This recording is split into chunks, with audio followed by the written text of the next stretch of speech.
അപ്പോൾ നമ്മൾ ഇന്നൊരു രസക്കാളൻ ഉണ്ടാക്കാൻ പോവുകയാണ്. അപ്പോൾ അതിലേക്ക് ഞാൻ എടുത്തിരിക്കുന്നത് വെള്ളരിക്കയും ചേനയാണ് കേട്ടോ. വെള്ളരിക്കയാണ്, കുമ്പളങ്ങയല്ല. അപ്പോൾ നമ്മൾ അത് രണ്ടും കഷ്ണങ്ങളാക്കി കഴുകി വെച്ചിട്ടുണ്ട്. പിന്നെ അതിലേക്ക് കുറച്ച് തൈര് വേണം.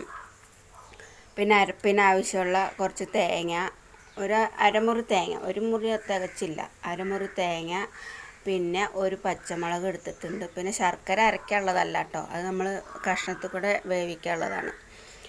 അപ്പോൾ പിന്നെ ഒരു ചെറിയ കഷ്ണം ശർക്കര, പിന്നെ കുരുമുളക്, ചെറിയ ജീരകം, മഞ്ഞൾപ്പൊടി, ഇത്ര ഇട്ടിട്ട് നമുക്ക് അരയ്ക്കാനുള്ളതാണ്.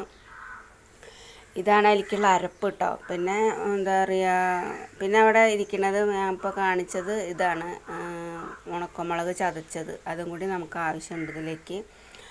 അപ്പോൾ ഇതെല്ലാം കൂടി നമുക്ക് എങ്ങനെ ഉണ്ടാക്കാൻ നോക്കാം. അപ്പോൾ ചേനയുടെ കഷ്ണം ഞാൻ ആദ്യം കുക്കറിലേക്ക് ഇട്ട് കൊടുത്തിട്ടുണ്ട്.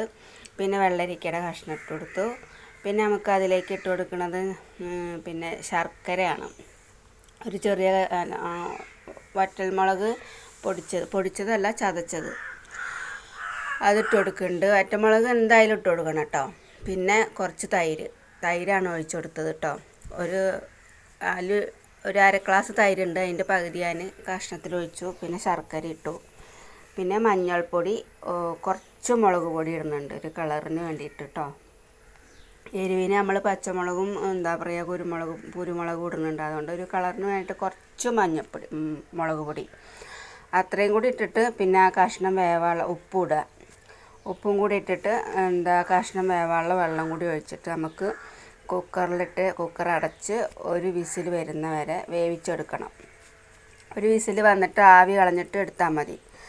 അത് അവിടെ കുക്കറിൽ ഞാൻ വേവാൻ വെച്ചിട്ടുണ്ട്. അപ്പം നമ്മൾ എന്താ പറയുക, മിക്സി ജാറിലേക്ക് പച്ചമുളക്, പിന്നെ കുരുമുളക്, ചെറിയ ജീരകം, തേങ്ങ, മഞ്ഞൾപ്പൊടി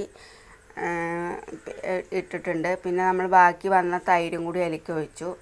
ബാക്കി അര ഗ്ലാസ് തൈര് എടുത്തിട്ടുണ്ടായിരുന്നല്ലോ, അര ഗ്ലാസ് പകുതി നമ്മൾ കഷ്ണത്തിലൊഴിച്ചു, പകുതി ഇപ്പോൾ തേങ്ങയിൽ ഒഴിച്ചു. ഇനി തേങ്ങ അരയാനുള്ള വെള്ളം കൂടി ഒഴിച്ചിട്ട് നമുക്കത് അരച്ചെടുക്കുമ്പോഴേക്ക് കുക്കറൊക്കെ ഒരു വിസിലടിച്ചു, കഷ്ണമൊക്കെ വെന്തു. ഒരു വിസിലടിച്ചിട്ട് ആവി കളയുന്നവർ വെച്ചാൽ മതി. അപ്പം നല്ലോണം വെന്ത് കിട്ടും. തേങ്ങ ഞാനിവിടെ അരച്ചെടുത്തിട്ടുണ്ട്. ഇനി നമുക്ക് ഇതിലേക്ക് ഇത് എന്താ പറയുക, മിക്സ് ചെയ്ത് കഴിഞ്ഞാൽ രസക്കാളൻ റെഡി. അടിപൊളി ടേസ്റ്റ് ആട്ടോ. ഞാനിത് എന്താ പറയുക, ഇപ്പോൾ എപ്പോഴും മോരുകറി ഇങ്ങനെയാണ് ഉണ്ടാക്കുക, നല്ല ടേസ്റ്റാണ്. ഗുരുവായൂരൊക്കെ നമ്മൾ കഴിക്കുമ്പോൾ ഇങ്ങനത്തെ ടേസ്റ്റിലാണ് കിട്ടുക. പക്ഷെ അത്ര ഒന്നും ആയില്ലെങ്കിലും നമുക്ക് നമ്മുടേതായ ഒരു ടേസ്റ്റിൽ ഒരു രസക്കാളൻ നല്ല ടേസ്റ്റാണ്. എല്ലാവരും ഉണ്ടാക്കി നോക്കണം കേട്ടോ. അപ്പോൾ നമ്മളത് തേങ്ങ ഒഴിച്ച് തിളപ്പിച്ച് വെച്ചിട്ടുണ്ട്. ഇനി നമുക്കൊന്ന് വറുത്തിടണം. അതിന് കടുക്, ഉലുവ, പിന്നെ വറ്റൽമുളക്, കറിവേപ്പില, ഇതെല്ലാം പൊട്ടിച്ച് നമുക്ക് എണ്ണയിലൊന്ന് പൊട്ടിച്ചെടുത്തിട്ട് കറിയിലേക്ക് ഒഴിച്ചു കഴിഞ്ഞാൽ രസക്കാളൻ റെഡി. സൂപ്പർ രസക്കാളൻ, നല്ല ടേസ്റ്റാണ്. എല്ലാവരും ഉണ്ടാക്കി നോക്കണം. അപ്പോൾ വീഡിയോ ഇഷ്ടമാവുകയാണെങ്കിൽ ലൈക്ക് ചെയ്യുക, ഷെയർ ചെയ്യുക, കമൻറ്റ് ചെയ്യുക. പിന്നെ ഈ രസക്കാളൻ എല്ലാവരും ഉണ്ടാക്കി നോക്കിയിട്ട് മെസ്സേജ് അയയ്ക്കുക.